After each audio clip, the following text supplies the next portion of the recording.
lidhur me atë që po ndodh. Keni parasysh një gjë. Gjithë kjo lukuni e madhe, videosh e gjithë këta gazetarë, gjithë këta lloj ndërkombëtarësh në media që papritur u bën të interesuar për Shqipërinë, për mjedisin, për zogjtë e Shqipërisë. Nuk e kanë fare me mjedisin dhe zogjtë e Shqipërisë. E kanë secili për agjendën e vet në vendet ku janë.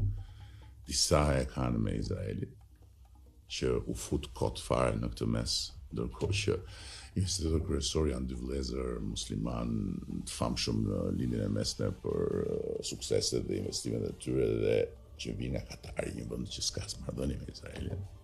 Disa tjerë kanë kundër presidentit të Amerikës, të cilin gjysma e duan, gjysma e urrejnë, dhe ndaj të cilit mediat dhe të gjitha sistemet online turren për çdo gjë. Disa tjerë kanë se nuk duan që Shqipëria ta ketë të projekt.